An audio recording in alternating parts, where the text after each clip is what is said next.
the king's horses and all the king's men desperately trying to put the economy back together again. In true Tito style, he didn't hold back about what he thinks our next move should be. But we've been discussing if he's got a plan or not and what he's capable of pulling off. Jannie Rossouw from Wits Business School and political analyst Israel Mkhize are going to answer just that. Welcome, both of you. Thank you. I know you've been listening from the beginning. Yes, I have. Let's start off with the students. Do you think their comments were sophisticated? Did they understand what was missing today and what should be done to sort out our economy? Quite interestingly, society is quite enlightened now. Social network is another education platform. So my thinking is that the reactions were quite sophisticated and well-informed. Mind you that when the minister went out to look for opinions on Twitter, yes, the bulk that came from the youth, their clarity on fiscal issues, on monetary policy, on the basics of economics, state economics, government economics, was very clear. So I was quite impressed with the reaction from the students. That certainly gives you hope, doesn't it, when you say that there's such clarity from their point of view and what the needs are. Of course, it's their future, after all. You know, there's a joke that Minister Mboweni always says that they've recycled a pensioner, a very brilliant one for that matter.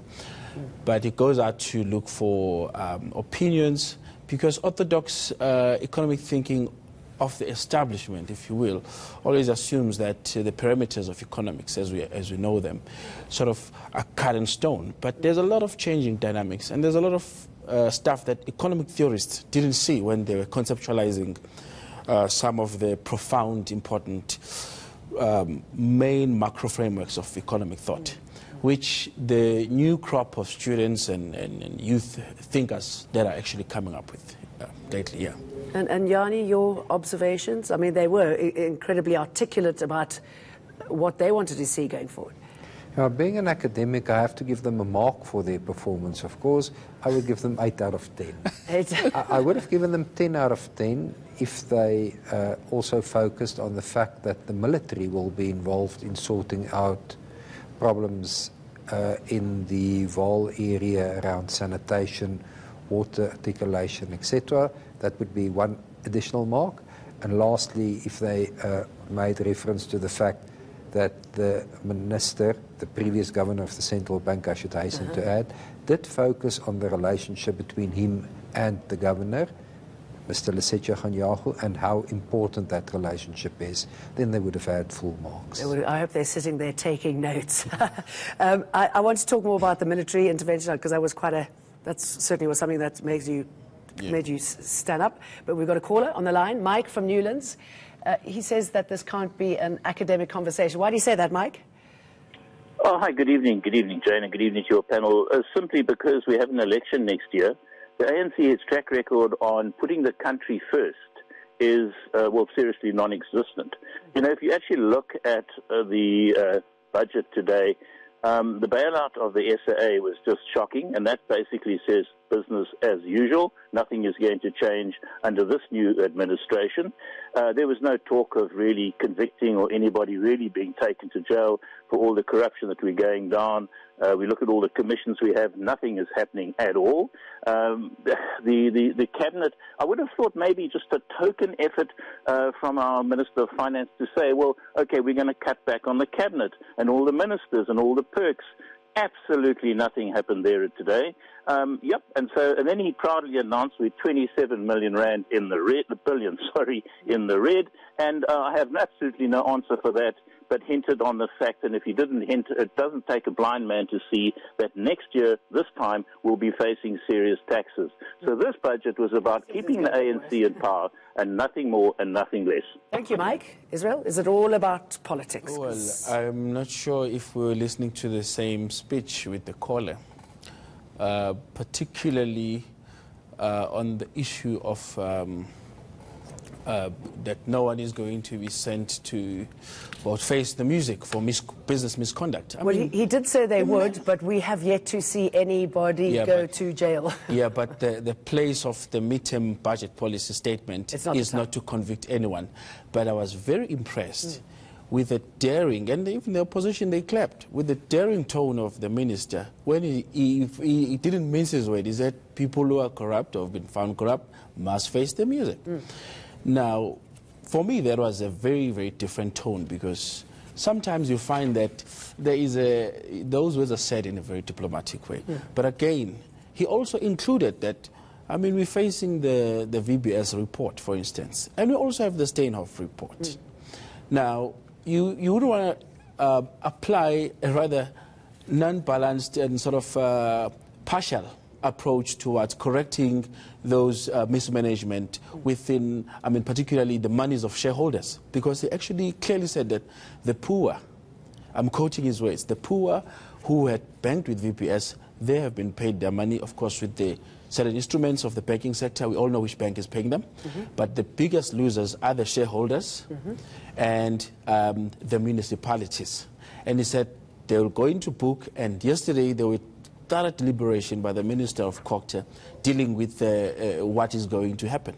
So I was therefore happy. That's why I'm saying we're listening to different. Okay, but also I think what Mike was mentioning, I mean, it's all about the economy, isn't it? When it comes to elections, we know about the divisions within the ANC, and that's probably why he's not talking about cutting back on the cabinet and the spending there that needs to be dealt with.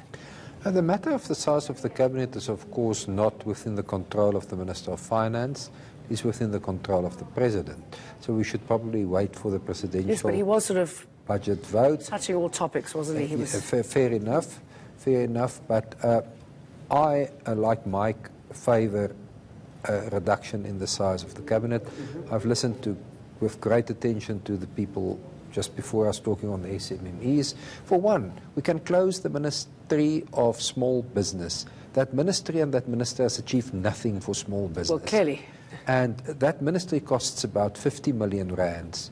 And just give low-interest loans to the value of 50 million rands each year to small businesses, and you will achieve much more than what Minister Zulu... That's an important signal, isn't it? This is not working. Let's get rid of the minister.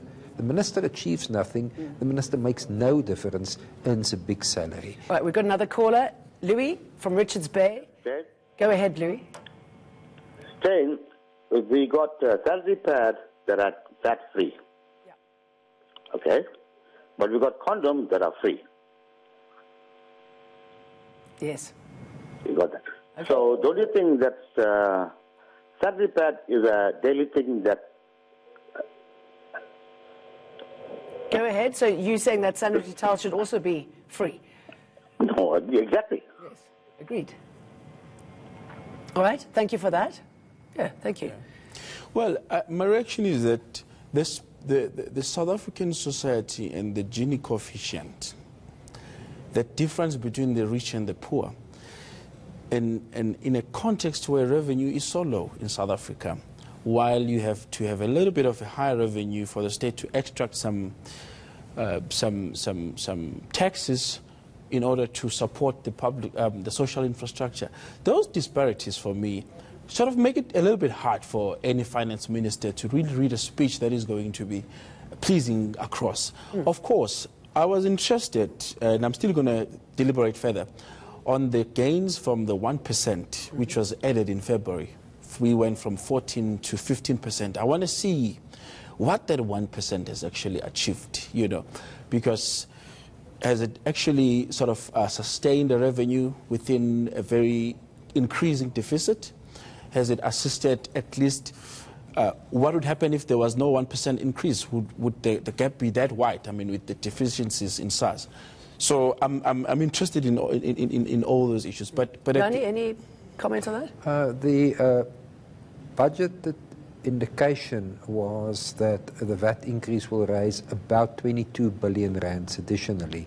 The removal of VAT on sanitary towels and the two types of flour will cost 1.2 billion rands, but of course that's a VAT of 15% removed, not only the last 1 percentage point.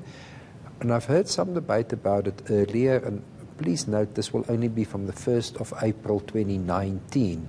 In other words, it will be worked into the budget numbers of 2019. So it's not as if this money will disappear now, it will be worked into the budget numbers for the next budget year. Okay. But I would have wanted the minister to go further. He says SAA is not a holy cow.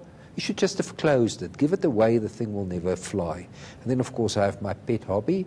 He should have announced that the government will only buy vehicles manufactured in South Africa for the government vehicle fleet. Yes. A student under my supervision, Lawrence Weyer, did research on this, and we've shown that it will boost our GDP annually by about 36 billion rands. This is easy, this is quick, it can be implemented tomorrow. We like quick fixes. Yes. The military. Right. That was interesting, wasn't it? So yeah, it raised a bit of eyebrows. But you want also to locate that, as he kept on saying, within the development paradigm of the South African state. Minister Moyne is a known supporter of the notion of a developmental state. One of the pillars of the developmental state is that the state must be seen to be providing security, in particular within the built industry. You've seen SARS coming out to make a pronouncement on the debate around the 30% set-asides. And you've seen that there's a big debate around the so-called disruption or the alleged disruptions in some of the national EPWP programs. So my thinking is that although they still need to be, he needs to be questioned. He is the one who actually made the pronouncement. That is it at that stage that there is such a misunderstanding or mismanagement, disruption, if you will, within the EPWP, with water, sanitation, construction of roads and so on, that he feels that he should bring in the military. where will this lead the Labour? Because, I mean, I guess it does make sense that you've got the military full of highly skilled people working on jobs that need assistance. Yes, jobs needing assistance and ensuring continued maintenance of these projects. Yes, I think it's the right thing to do at this point in time. We just cannot continue in the way this problem has been with us for many years now. At the same time, I want to dwell on the attention paid to public service employment. There's a very good annexure to the budget review that gives us full detail on public sector employment costs. It's the first time that we really understand what the problem is. Over the past 10 years, public sector employment costs have grown by 3.1 percentage points above the rate of inflation, whereas employment has grown by less than 1%. So at this point in time, South African taxpayers can no longer afford our civil service. We will have to see drastic actions. It will probably result in a standoff between government as an employer and the trade unions representing the employees, but we just cannot stay where we are. Let's leave it there. Jannie Rossouw and Israel Mkhize, thank you very much for joining us. He was the crossover king, great performer. We look at the loss of Double HP after this.